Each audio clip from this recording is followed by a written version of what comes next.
un nouvel épisode dans l'héritage de Johnny Hallyday.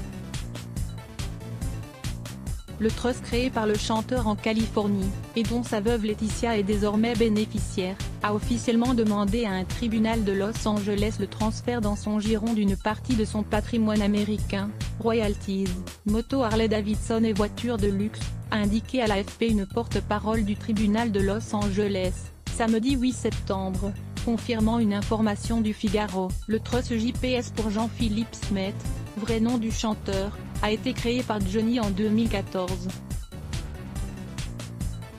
D'après les documents publiés par le Figaro, la Bank of America qui le gère demande qu'il soit transféré toutes les royalties, dues à la star défunte par ses maisons de disques américaines Warner Music Group, Universal Music Group et Sony Music.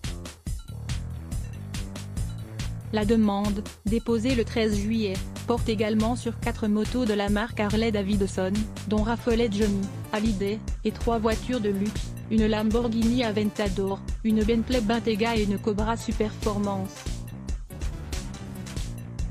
Une première audience est prévue le 25 septembre pour examiner la requête. Il n'y a rien d'occulte pour appuyer sa demande, le gestionnaire du trust assure qu'aucun de ses biens n'est soumis aux impôts en France et que tous les véhicules concernés se trouvent aux États-Unis.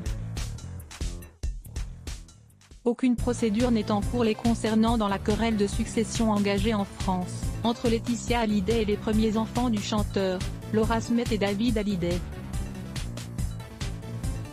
Ces 17 biens n'étaient pas dans le trust, or Johnny Hallyday avait demandé à ce que tous les biens américains soient dans le trust, ont expliqué à l'AFP les avocats de Laetitia Hallyday en France.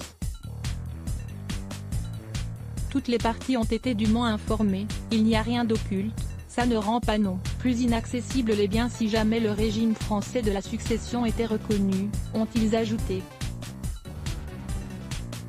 Laura Smet et David Hallyday ont obtenu en avril de la justice française le gel d'une partie des avoirs de leur père, les droits artistiques du rocker et ses propriétés françaises, à Marne-la-Coquette, Hauts-de-Seine, et sur l'île de Saint-Barthélemy, Antilles.